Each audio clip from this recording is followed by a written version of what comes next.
요한계시록 2장 1절에서 7절 말씀까지 하나님께서 주시는 말씀을 하도록 합니다. 같이 읽도록 합니다. 에베소 교회의 사자에게 편지하라. 오른손에 있는 일곱 뼈를 붙잡고 일곱 금 촛대 사이를 거니시는 이가 이르시되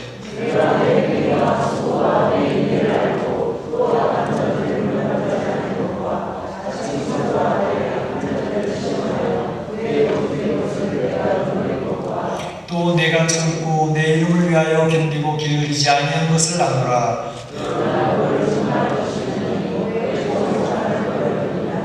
그러므로 어디서 떨어졌는지를 생각하고 회개하여 처음의 일을 가지라. 만일 그리하지 아니하고 회개하지 아니하면 내가 네게 가서 네 촛대를 그 자리에서 옮기리라.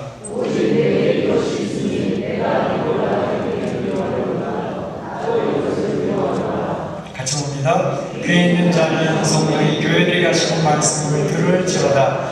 이기는 그에게는 내가 하나님의 낙원에 있는 생명나무 열매를 주어 먹게 하리라. 아멘. 요한계시록으로 되어져 있기 때문에 보통 이 요한의 계시 아닌가 그런 생각을 하기 쉬운데, 이 요한계시록은 요한의 계시가 아니라 예수 그리스도의 계시다 라고 말씀을 드렸습니다. 예수님 본인 자체가 계시고 예수님이 주신 말씀 계시다 라는 것을 말씀을 드렸는데요, 오늘 1장 후반부에 보게 되면 제가 읽지는 않았지만 그 예수님의 계신 것을 확실히 드러내 보이시는 그런 내용이 나오고 있습니다. 요한이 박모섬에 이제 유배되어서 같이 있을 때에 예수님께서 요한에게 나타나셔서 말씀을 주시는 거죠. 거기서 이렇게 표현이 되어져 있습니다. 인자 같으신 이가 이제 일곱 촛대 사이로 거니시는데 그 오른손에는 일곱 뼈를 주시고 하면서 이제 요한 앞에 나타났던 예수님의 모습이 묘사가 되어져 있습니다. 이렇게 설명이 되어져 있습니다. 그분이 입으신 옷은 발에 끌리는 옷, 로드 같은 것을 입으셨고 가슴에는 금띠를 띠셨고 그리고 머리는 흰 양털같이 되어져 있고 또 눈은 불꽃 같은 눈빛을 가지고 계시고 발은 단련된 구리, 주석과 같은 그러한 발이 보여졌고 그분의 음성은 물소리 같은 음성으로 들려졌다라고 요한은 묘사를 하고 있습니다. 그는 이 예수님의 앞에 엎드려서 이제 굉장한 두림에 빠져 있지 않았겠습니까? 그때에 그 인자 같으신 이 예수님이 오른손을 요한에게 얹으시고 말씀하시기를 두려워하지 말아라 요한아, 나는 처음이요 나중 알파와 오메가 된다 라고 이야기하시면서 내가 죽었었지만 지금 이렇게 살아있느니라 라고 설명을 하시면서 내가 지금 본 것들 그리고 이제 앞으로 장래에 되어질 일들 이런 것을 기록을 해라, 그래서 세상에 선포해라 이렇게 주시는 말씀이 나오는 것을 볼 수 있습니다. 오늘 저희가 교독했던 2장 1절 말씀에도 보게 되면 에베소 교회의 사자에게 편지하라. 오른손에 있는 일곱 뼈를 붙잡고 일곱 금촛대를 사이에 거니시는 이가 이르시되 이렇게 되어져 있습니다. 그래서 이제 일곱 촛대 사이에 거니시는 분, 그분은 바로 예수 그리스도가 되시죠. 근데 그분이 이제 오른손에 일곱 뼈를 가지셨다 얘기했는데, 그래서 일곱 교회 촛대, 이것은 이제 그 일곱 교회 공동체를 이야기하는 것입니다. 그리고 일곱 별이라고 하는 것은 그 일곱 교회의 사자들, 리더들, 그 사람들을 주님께서 이제 붙으시고 주장하시는 그런 내용을 설명하고 있는 것입니다. 그래서 예수님께서는 이제 일곱 교회에게 편지하는 내용이 2장부터 쭉 나오게 되는데, 왜 하필 일곱 교회에 이런 편지를 보내셨을까? 그 당시 일곱 교회밖에 없었을까? 그렇지 않습니다. 교회는 무수히 많이 있었습니다. 그런데 바로 이 일곱 교회를 선택하신 것은 일곱 교회가 하나의 샘플링이 된 겁니다. 그래서 그 일곱 교회는 지금 우리가 있어왔던 과거 역사에 쭉 있어왔던 교회의 모습들, 그리고 현재 현존하는 교회들의 공동체들의 모습들, 이것의 모든 것들을 종합하는 그런 모습들이 일곱 교회에서 다 발견될 수 있기 때문에 그 일곱 교회들을 샘플로 삼아서 일곱 교회에 예수님께서 편지를 보내시고 그들을 이제 때로는 격려하시고 때로는 책망하시면서 말씀을 주시고 하나님의 사역들을 이 7교회 공동체를 통해서 이루어가시는 것을 볼 수가 있죠. 예수님이 이 땅에서 사역을 하실 때에 행하셨던 사역들 여러 가지가 있지만 크게 구분한다면 3가지 정도가 됩니다. 첫째는 하나님 나라를 선포하시는 사역을 감당을 했습니다. 두 번째로는 제자들을 양육하시는 사역, 그래서 하나님의 나라를 확장하는, 하나님의 나라를 세워나갈 일꾼들을 세우는 사역을 감당하셨고, 세 번째로는 연약한 사람들, 버려진 사람들, 가난한 자들, 이 백성들을 돌보시는 섬김의 사역을 감당을 하셨습니다. 바로 그런 사역들을 이제는 예수님이 이 교회, 현존하는 교회 공동체를 통해서 하나님의 사역이 선포될 수 있고 하나님이 돌보시는 사역, 제자를 키우는 사역, 이러한 것들을 교회 공동체를 통해서 행하신다고 하는 사실을 이야기하고 계시는 것이죠. 그래서 오늘날 예수님께서는 바로 이 세상에 있는 로컬 처치, 이런 교회들을 통해서 하나님의 일들을 맡기시고 또 일들을 행해 나가시는 것을 볼 수가 있습니다.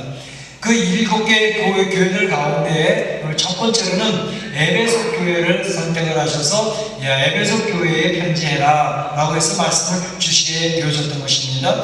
그래서 오늘 이 에베소 교회를 살펴보면서 주님께서 주신 말씀은 무엇인지 그 내용들을 생각하는 가운데 이 아침 오늘 하나님의 은혜를 나누고자 하는 것입니다. 살펴보고자 하는 것은 먼저 에베소라고 하는 도시는 어떤 도시였는가 하는 것을 생각해 보겠고, 두 번째로는 이 에베소라는 도시에 교회가 어떻게 세워지게 되었는가 하는 것을 살펴보고, 또 예수님께서 말씀하신 대로 이 에베소 교회를 볼 때에 예수님이 칭찬하셨던 내용들은 무엇인가, 그리고 책망하셨던 내용은 무엇인가, 이걸 살펴보겠습니다. 7교회를 이야기하면서 예수님은 칭찬하는 것과 또 책망하는 것을 이렇게 나누어서 설명하면서 그 교회들을 격려하기도 하고 교회들이 바로 설 것을 요청하는 그런 예수님의 모습이 나오기 때문에 그런 내용들을 살펴보고자 하는 것입니다. 먼저 에베소라고 하는 도시는 어떤 곳이었는가 하는 것을 생각해 보고자 합니다. 에베소라고 하는 것은 지금도 존재하고 있죠. 터키에 있는 도시입니다. 지중해 해안가에 있는 항구 도시에 해당이 되겠습니다. 그 당시에는 예루살렘이 로마의 식민지였던 것처럼 소아시아의 모든 지역도 다 로마의 식민지였습니다. 그런데 이 에베소라고 하는 도시는 굉장히 로마에 협조적이고 로마를 잘 충성을 하는 그러한 도시였기 때문에 이 에베소라는 곳에는 로마 군인이 주둔하지 않고 이 에베소 도시에 자치권을 주어서 지자체가 되어져 있는 그러한 도시였습니다. 이 항구 도시다 보니까 이 무역이 굉장히 발달해서 그 무역의 중심지가 되어졌던 그런 도시였습니다. 그러니까 이제 산업이 발달했죠. 부요가 굉장히 쌓여 있는 그런 도시였습니다. 그래서 이 항구 도시였던 무역 도시였던 에베소는 물질적으로 굉장히 풍성함을 누리는 그러한 도시가 되어졌던 것을 볼 수가 있습니다. 그런데 이 항구 도시, 이 대한민국도 보게 되면 이제 항구 도시에는 우상들이 많이 있지 않습니까? 그래서 굿도 많이 하고 이제 신에게 진사드리는 그런 것들도 굉장히 많은데, 이 에베소에서도 역시 이런 우상 숭배가 굉장히 강하게 나타났는데 그것은 바로 아데미 여신의 신에 대한 내용입니다. 사도행전 19장에 보게 되면 그 아데미 여신상에 대한 내용이 많이 나오고 있죠. 그러니까 그 도시는 이제 풍요와 이 다산을 굉장히 추구하는, 물질적으로 굉장히 풍성한 데다가 많은 여러 곳에서 상인들이 와서 은행조차도 있고, 그리고 또 그곳에서 이제 많은 사람들이 이제 쉬게 되어지는 그런 곳이었기 때문에 이런 아데미 여신을 숭배하는 것이 굉장히 강했고, 에베소 사람들은 아데미 여신을 섬기는 것에 대한 자부심도 굉장히 강했습니다. 그런데 이 아데미 여신의 특징은 뭐냐 하면 여자신이고 달의 여신이고 다이아나라고 하는, 디아나라고 하는 그런 신의 이름을 가지고 있는데, 이것은 이제 당시에 다산, 많은 자녀를 낳고 또 풍요를 강조하는 여신이었고, 에베소에는 이 아데미 신전이 굉장히 큰 120m, 60m 되는 큰 신전이 있는, 기둥이 120개나 세워져 있는 그런 신전을 가지고 있었습니다. 뿐만 아니라 에베소에 살고 있는 많은 상인들은 이 아데미 여신상을 자기 집에 이렇게 놓고 그것에 숭배하는 이런 일이 굉장히 강력했죠. 그리고 이 아데미 신전에는 사제들이 있었는데, 사제들도 특별히 여사제들이 수천 명이 있는 그러한 신전을 규모였습니다. 이 여사제들이 하는 일들은 뭐냐면 그 에베소에 찾아오는 무역 상인들, 그 사람들의 쾌락을 위해서 창기 역할을 하는 그러한 일을 감당했습니다. 신과의 연합을 통해서 그들의 부요를 누리고 다산의 축복을 누리는 그러한 일들이 있었습니다. 그러니까 이 에베소라고 하는 도시는 굉장히 쾌락과 물질의 부요를 추구하는 그러한 도시였기 때문에 영적으로 말하면 굉장히 타락한 그런 도시였습니다. 정신적으로나 도덕적으로나 아주 불패하고 타락한 그런 도시였던 것을 볼 수가 있습니다. 그런데 바로 이 도시에 기독교가 들어오게 되어졌습니다. 기독교가 들어와서 자리를 잡았는데 굉장히 그 성장세가 아주 잘 되어졌던 그런 도시, 그래서 소아시아 지역의 복음 전파의 전초 기지가 되어졌던 도시가 에베소라고 하는 도시였습니다. 그러면 복음이 심어졌다 그랬는데 도대체 어떻게 에베소에 교회가 생기게 되어졌을까 하는 것입니다.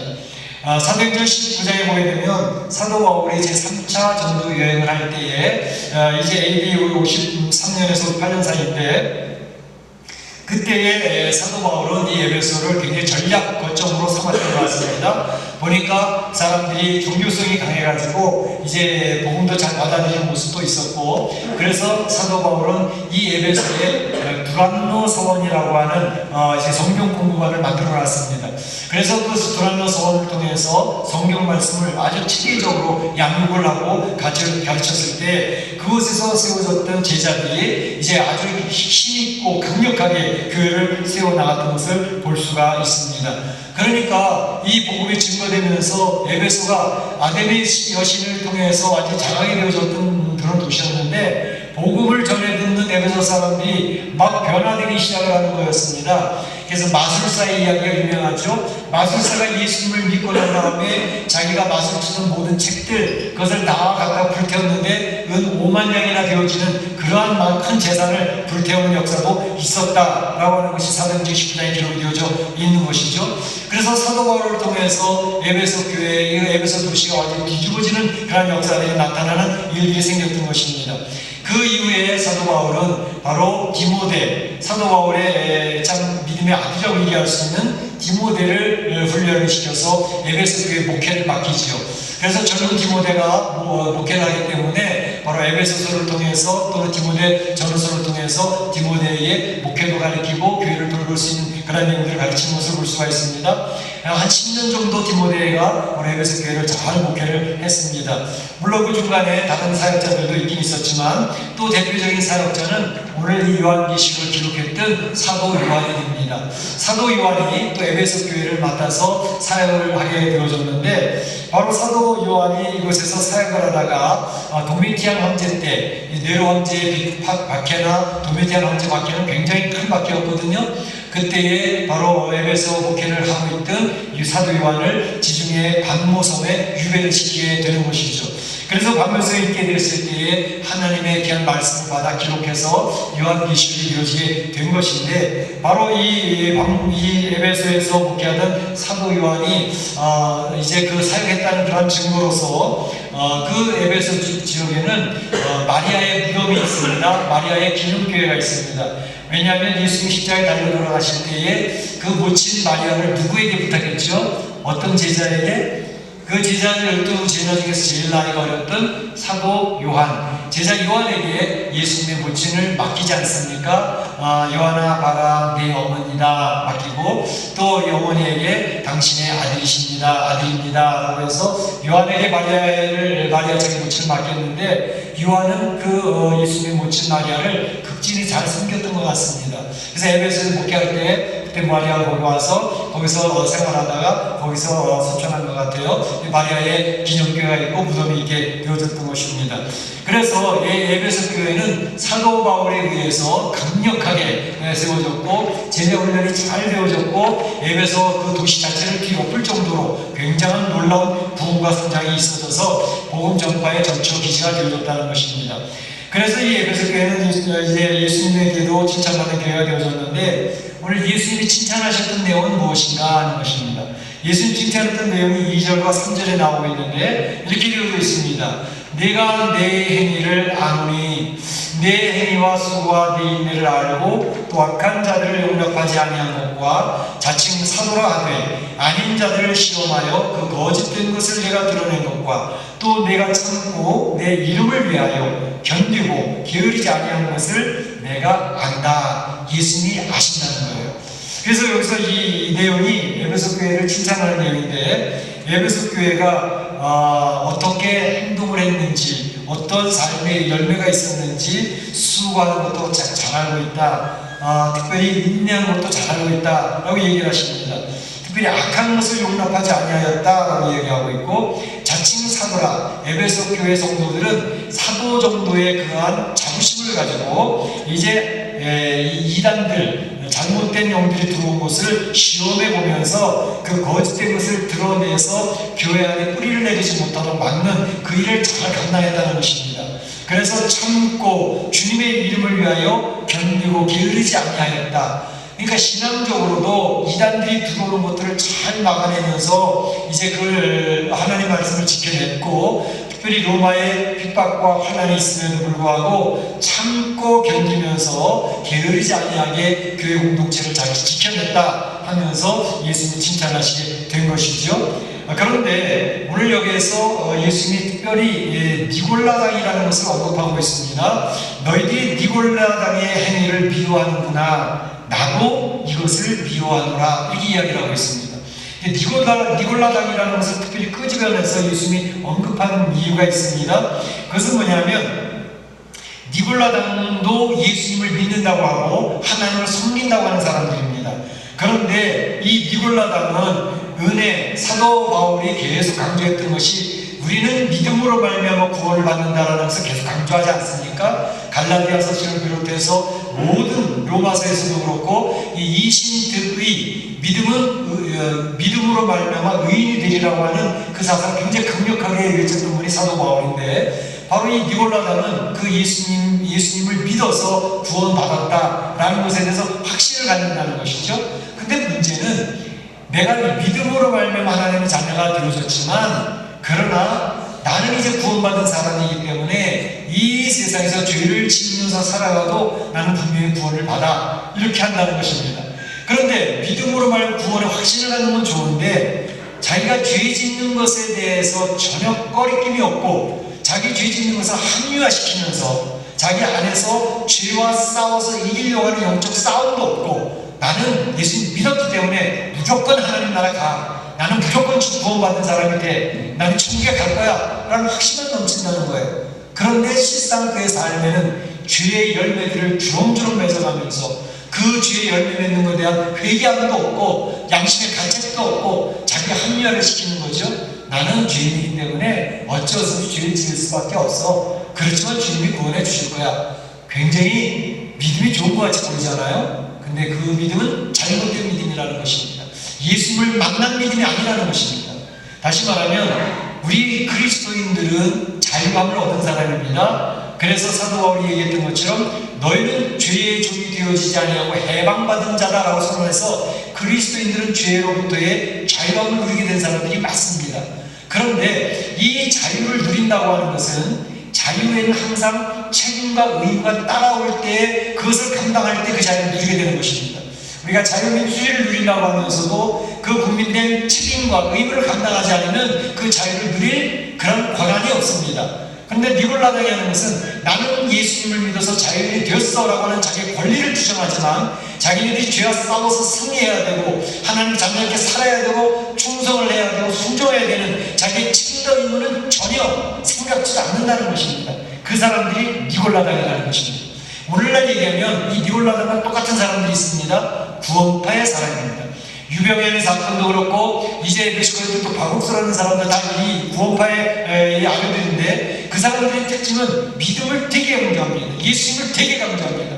예수님을 믿으면 구원받는다는 강조합니다. 맞는 말이죠. 근데 그 다음에 예수님을 믿어 구원받았다면 그 예수님을 믿은 하나님의 사람다운 삶의 열매가 있어야 된다는 것입니다. 근데 그건 전혀 생각지 않습니다.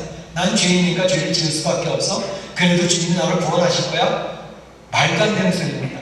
바로 구원파가 얘기한 그것 때문에 사회의 문제를 일으키고 사회의 죄악을 범해놓고 자기 이기심을 위해서 자기의 모든 것을 다 갈취하면서도 자기는 괜찮다는 것이죠.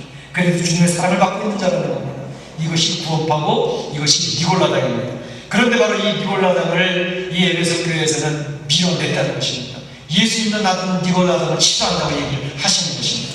그러니까 초대교회 이단이 이제 크게 두 부류가 있는데, 하나는 율법주의고 하나는 무율법주의입니다. 율법주의라는 것은 우리는 율법을 지켜야지 구원받을 수 있어 유대주의입니다. 그래서 율법을 강조해서 율법을 지키지 않으면 하나님의 백성이 될 수 없어라고 이야기하는 게 유대주의죠. 이 율법주의와 이 사도 바울은 계속 싸움을 하는 겁니다. 그래서 신약성경의 뒷부분의 서신서는 전부 율법으로 말미암아 구원받는 게 아니라고 믿음으로 말미암아 구원받는 거지, 그걸 계속 강조하는 게 사도 바울의 가르침입니다. 그런데 이제 무율법주의자가 있습니다. 이 사람들은 뭐냐면 율법은 더 이상 필요 없어. 우리는 율법이 아닌 패러다임이 바뀌었어. 바로 복음으로 말미암아 구원받는 사람이야, 믿음으로 말미암아 구원받는 사람이야 라고 얘기하니까 율법을 폐기시켰다. 그 율법 우리하고 상관없어 이렇게 하는 겁니다. 그렇지 않습니다. 예수님 믿는 사람은 율법으로 말미암아 구원받는 건 아니지만 믿음으로 말미암아 구원받는 사람은 율법의 기준에 삶에 맞춰 살려고 발버둥 치는 사람들이 바로 예수 믿는 사람입니다. 그런데 니골라당은 바로 이 무율법주의를 이야기하면서 믿음으로 말미암아 구원받았으면 내 삶은 아무렇게나 돼도 상관없어. 그리고 죄를 밥 먹듯이 합니다. 이기적으로 살아갑니다. 교만하게 살아갑니다. 자기 생각대로 살아갑니다. 예수님의 말씀에 귀를 기울이지도 않냐고 순종하려고 하는 노력도 없습니다. 그 사람들은 구원받은 사람이 아니라는 것입니다. 바로 이것이 니골라당을 얘기하면서 이 율법주의에 대한 이제 경고를 예수님이 하고 계시고, 에베소 교회는 이걸 잘 막아냈다는 것을 칭찬하고 있는 것입니다. 오늘 한국에 지금 큰 이단의 문제가 신천지 아닙니까? 이번에 코로나 바이러스 통해서도 대구 경북에서 신천지 모임을 했는데, 그것을 통해 가지고 코로나 바이러스 지금 60% 70%가 신천지 교인이라고 해서 큰 대서특필되고 있지 않습니까? 그런데 이거 신천지의 그 내용을 잘 아는 분이 이야기하는 것은 대구와 경북에 있는 신천지 성도들보다 호남, 광주를 중심으로 한 호남 지역의 신천지 성도들이 훨씬 더 많다는 거예요. 그리고 훨씬 더 강력하다는 거예요. 그리고 저희 총회도 독립적이고. 그런데 그들이 운이 나쁘게 대구에서 터졌다 이렇게 설명을 하고 있습니다. 이 신천지는 12지파를 통해 가지고 바로 그들의 세력을 지금 24만의 성도들 가지고 있다고 얘기하지 않습니까? 지금 LA에서도 이 신천지 사람들이 굉장히 많이 있어서 이제 한 영상을 보니까 한 수백 명이 모여서 신천지 LA에서 성전 봉헌 예배를 드리고 신천지 교육 수료식을 하고 있는 것을 봤습니다. 설교 내용도 제가 다 들어봤어요. 1시간 동안 설교하는데 제가 다 들어봤습니다. 지금 이 멕시코에도 신천지가 들어와 있다고 우리 집사님 아까 얘기를 해주시더라고요. 그러니까 신천지 사람들은 특별히 조심을 해야 되는데, 신천지 사람들은 자기를 위장을 합니다. 한국교회도 이제 큰 교회들은 대놓고 이제 싸우고 있지만, 중소, 특별히 조그만 개척교회 같은 데는 재정적인 능력이 없으니까 신천지 교회 같은 데서 재정을 지원해주면서 위장교회를 무지무지 마련했습니다. 대한예수교 장로회 우리 합동측 로고까지 갖다 붙여놓고 하는데, 그 안에 들어가면 신천지 교육을 시킵니다. 그래서 그런 잘못된 교회들이 수없이 많습니다. 한국에. 그러니까 그런 것들을 조심해야 되고, 그러니까 이런 신천지에 대한 분별을 잘 감당할 수 있도록 해야 되는데, 이 신천지의 교주 이만희는 원래 통일교에서 교육을 받았던 사람입니다. 문성룡의 그 교리, 그 원리 강론은 굉장히 치밀하게 잘 그려져 있습니다. 이제 박사들이 만들어 놓은 원리 강론이기 때문에 성경에서 많은 성도들이 모르는 내용들 또는 궁금해하는 내용들, 말도 안 되는 것 같은 것을 굉장히 논리적으로 합리적으로 설명을 잘 해놓은 것이 통일교의 원리 강론입니다. 그 원리 강론을 공부하면서 자기 나름대로 이 신앙의 이론을 세우는 사람이고, 또 박태선을 통해서도 교육을 받은 사람이기 때문에 그 양쪽의 좋은 장단점을 다 뽑아가지고 자기의 이제 강의 얘기를 합니다. 설교할 때 보면은 매 성경 얘기만 합니다. 창세기의 생명나무와 선악과 얘기를 하죠. 또 참포도나무 이야기를 하죠. 또 특별히 요한계시록을 얘기 되게 많이 합니다. 생명나무 얘기를 하죠. 바벨론 이야기를 하죠. 성경에 하나님의 씨와 가라지 말씀을 이제 악한 것의 씨에 대해서 얘기를 하죠. 막 얘기를 하는데 비유로 얘기하실 때 비유를 계속 얘기합니다. 비유로 얘기를 합니다. 그런데 그 비유를 얘기할 때에 이 하나님의 말씀은 다 덮여져 있던 것인데, 비유를 해석할 수 있고 비유를 알아들을 수 있도록 자기를 하나님 보내주셨다고 해서 이야기합니다. 기도할 때도 예수님의 이름으로 기도합니다 얘기하니까 신앙인 같아요. 신천지 예수교회라고 타이틀을 올려놓지 않았습니까? 그런데 예수교회가 아닙니다. 예수님의 이름으로 기도한다고 하는데 예수님 이름으로 기도하는 게 아닙니다. 결국은 쭉 설명하다 보면 생명나무를 알아야 되고 성경을 알아야 된다고 막 얘기하는데 그 몇백 명 모여있는 제자교육 수료생을 놓고 이 나이 많은 이 할아버지가 아주 그 교단 이단의 교주처럼 카리스마 있게 막 야단을 칩니다. 뭐 침을 튀게 하면서 야단을 칩니다. 이 늙은이도 이런 내용을 알고 있는데 젊은 사람이 그것도 모르느냐고, 성경도 모르느냐고, 율법 정서도 이 공부하는 사람 다 외우는데 성경 하나도 몰라도 되느냐고 막 야단을 치더라고요. 그래서 이 이단의 그런 카리스마가 나는데 그 내용을 다 듣다 보면 하나하나 성경에서 하나하나 이야기하는 내용이 맞는 것처럼 들릴 수가 있습니다. 그러나 결론은 엉뚱한 데로 갑니다. 그래서 이단입니다. 이단은 성경 말씀 이야기해요. 그런데 끝이 나갑니다. 그리고 결론을 다르게 짓습니다. 그래서 이단이기 때문에 우리 성도님 특별히 이 교실을 공부하면서 잘 좀 파악을 하고 계시면 좋겠습니다. 교회 구속사적인 그런 흐름으로 뼈대를 잘 인식을 해야지 그들이 말하는 말장난에 걸려들면 성경 말씀에 맞는데 그렇게 계속 걸려들어가게 되는 것입니다. 그래서 그런 모습을 보면서 잘 막아야 되겠고, 또 특별히 멕시코시티에도 신천지가 들어와 있다고 하니까 여러분들 이제 성경 공부하자는 사람 따라가면 절대 안 됩니다. 조심해야 될 것이고, 뿐만 아니라 이제 지금 잘 알려지진 않았지만 하나님의 교회라는 이단도 한국에서 굉장히 강합니다. 하나님의 교회라고 하는 것은 안상홍이라고 하는 사람이 이제 만들어 놓은 것인데, 이제 그 하나님의 교회는 아버지 하나님이 있고 어머니 하나님이 있습니다. 아버지 하나님 안상홍은 이미 냉면 먹다가 심장마비 올려서 죽은 사람입니다. 그런데 그 여자가 장길자라고 하는 사람은 어머니 하나님이라고 해가지고 그 교회를 이제 시전하는데 재정적인 능력이 있으니까 유지를 해나가는 겁니다. 그런데 이제 그런 것도 있고, 심지어 이제 중국의 이단도 들어와가지고 동방번개라고 하는 이단도 있는데, 그 여자 그리스도가 왔다 그래가지고 이게 그런 이단도 있습니다. 어쨌든 이러저러한 보이지 않는 이단들이 엄청나게 많이 있습니다. 한국은 종교성이 굉장히 강하기 때문에 한국에 큰 이단들이 굉장히 많이 있는 것입니다. 늘 조심해야 될 필요가 있습니다. 오늘 예수님께서 에베소 교회를 칭찬하는 것은 바로 너희 에베소 교회는 이단을 잘 걸러내서 그들과 싸움에서 잘 이겨냈고 했다는 것을 칭찬합니다. 그런 모든 것들을 내가 알고 있다. 너희들의 모든 것을 내가 알고 있다 이렇게 얘기를 하십니다. 우리 사랑 성도들이 이민 생활을 하면서 신앙에서 이겨보려고 발버둥 치고 애쓰는 모습을 우리 주님이 다 알고 계시다는 것입니다. 손바닥 보듯이 여러분 한 사람 한 사람의 신앙의 싸움을 내가 기억하고 있다라고 칭찬하고 계시는 것입니다. 그러면 에베소 교회가 칭찬받은 것은 무엇인가 하는 것입니다. 에베소 교회에 칭찬받은 것은 이런 내용입니다. 그러나 너를 책망할 것이 있나니 너의 사랑을 버렸느니라 그랬습니다. 너를 책망할 것이 있나니 너의 처음 사랑을 버렸느니라. 첫사랑을 잃어버린 에베소 교회. 오늘 말씀의 제목입니다. 에베소 교회가 주님을 안타깝게 했던 것은 첫사랑을 잃어버렸다는 것입니다. 이제 기독교의 본질은 사랑이거든요. 그래서 사도 요한이 계속해서 이 사랑을 강조하고 있는데, 바로 에베소 교회는 그 첫사랑을 잃어버렸다는 것입니다. 근데 그도 그럴 것이 진리와 싸우는 사람들, 교리적으로 싸우고 있는 사람들은 굉장히 비판적입니다.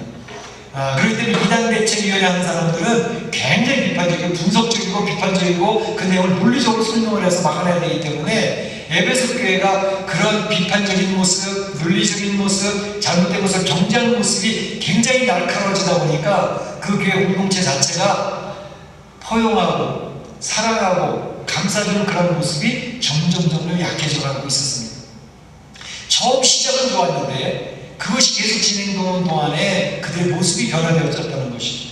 바리새인들의 출발을 여러분 아십니까? 바리새인의 출발은 처음에 얼마나 건강한 모습인지 모릅니다. 하나님의 말씀 잘 지키자는 것이 바리새인의 목표였으니까. 그런데 점점 가면서 건강했던 바리새인의 그룹이 이제는 겉으로 말만 잘 지키고 속은 맡겨지고 그리고 부패져가지고 의식되어지는 모습으로 그렇게 해서 병든 신앙인으로 바뀌어져가는 것이 바리새인 그룹이 이루어졌던 것입니다.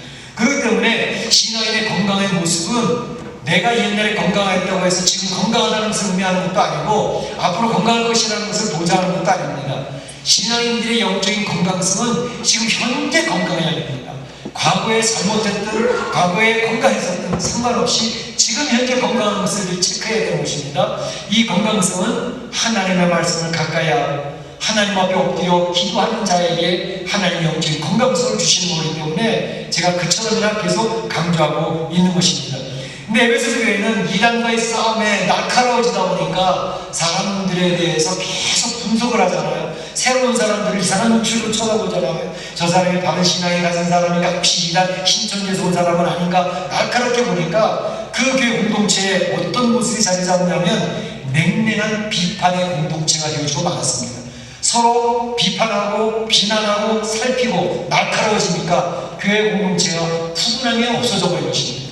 그런 결과로 말미암아 예수님께서는 바로 이 에베소 교회가 첫사랑을 잃어버렸다라고 이야기를 하고 있는 것이죠. 자기 눈에 들보는 깨닫지 못하면서 형제의 티를 빼겠다고 하는 그런 모습이 너무너무 강해졌다 하는 것입니다. 어거스틴이라고 하는 귀한 신앙인은 이런 얘기를 했습니다. 그대들은 진리 한 번을 이야기할 때 사랑을 두 번 강조하십시오. 세상은 우리 성도들의 사랑을 통해서만 진리를 분별할 수 있게 됩니다. 불신자들은 성도들이 사랑하는 모습을 통해서 그 진리를 발견하게 된다는 것입니다. 진리를 강조한다고 진리를 증거한다고 하다가 사랑을 잃어버리면 불신자들은 교회 공동체에 전부 다 얼굴을 돌려버리고 말 것입니다. 이렇게 얘기했던 것이죠. 이것은 우리 가정의 생활에서도 적용이 될 수 있습니다. 우리 보통 첫아들, 장남이나 장녀들은 부모님이 키울 때 굉장히 엄격하게 키웁니다. 그 이유는 그렇습니다. 그러니까 큰아들, 큰딸에게는 너 잘해, 그거 잘못된 거잖아, 잘못된 것을 지적을 하고 잘하라고 자꾸 제시만 하다 보니까 진리는 맞기는 맞는데 그 큰아들과 큰딸은 멍이 들어갑니다. 왜 나한테 이렇게 엄마 아빠가 야단만 치지? 그러니까 내가 사랑받고 있다고 하는 생각이 사라져버립니다. 그래서 큰딸 큰아들은 위축이 되어지고 이제 많이 힘든 그런 심리적인 현상들을 많이 느끼게 되는데 그것과 마찬가지입니다. 그래서 우리 성도들은 사랑을 많이 강조하되 진리는 한 번씩 중간중간 집어넣는 그러한 태도가 필요하다. 로마서 13장 8절 10절에 보게 되면 사랑하는 자는 율법을 다 이뤘느니라, 사랑은 율법의 완성이니라 라고 이야기를 하고 있죠. 기독교 신앙의 본질은 사랑이라는 것입니다. 예수님께서 주님을 향한 사랑, 이웃사랑, 이것을 잃어버리면 안 된다라고 얘기했습니다. 그래서 예수님의 말씀을 듣는 실족하는 사람에게 예수 오셔서 얘기하시는 것은 사랑을 이야기합니다. 예수님을 따라다녔던 충성 다짐했던 베드로가 실족하고 넘어져서 나는 고기 잡으러 갈래, 예수님 믿었던 이게 뭐야, 고기 잡으러 갔던 베드로를 예수님 찾아오시지 않습니까? 찾아오셔서 하시는 말씀이 뭐예요? 첫 번째 얘기했던 게 사랑에 대한 경험이었습니다.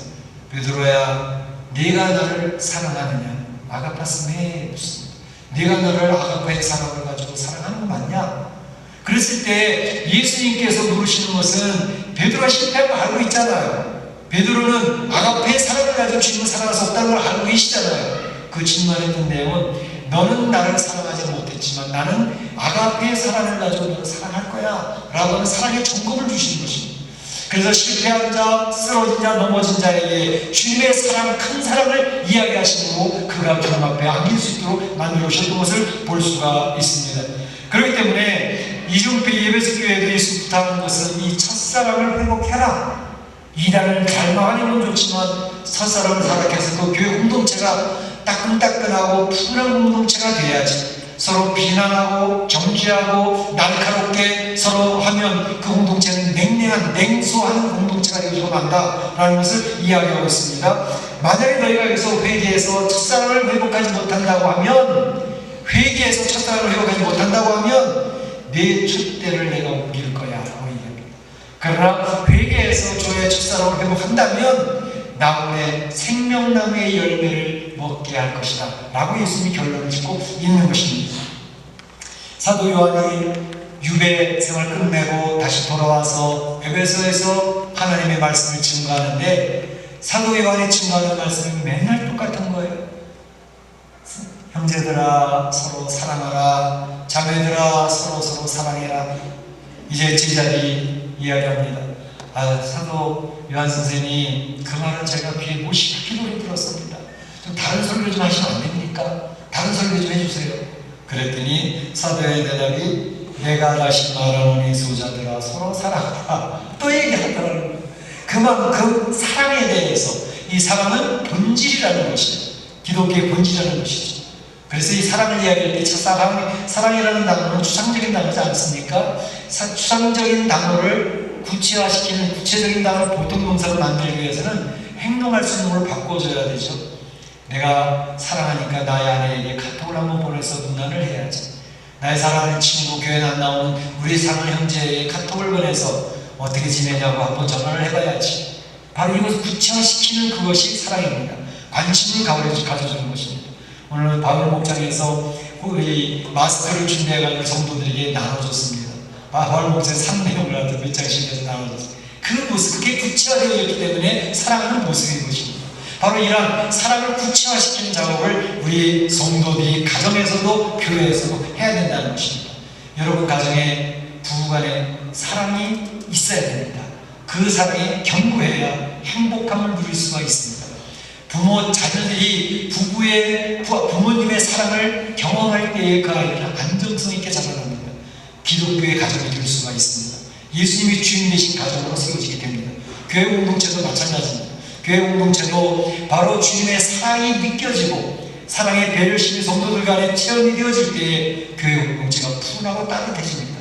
그래서 어제 말씀드렸던 것처럼 교회 같은 가정, 주님이 중심된 예배드리는 가정, 또 가정 같은 교회가 너와 나와 상관없어가 아니라 한 식구처럼 서로 주님을 중심으로 해서 돌봐주는 그런 공동체가 되어서 하나님을 기뻐하시고 주님이 기뻐하시는 공동체가 될 줄로 믿습니다. 우리 사랑하는 성도들이 바로 주님의 예배석교에 공면하셨던 것처럼 이러한 공면을 받아들여서 하나님 앞에 영광 돌리고 축복의 통로가 되시기를 주님의 이름으로 축원합니다. 축복합니다. 우리 시간 다 같이 기도하겠습니다.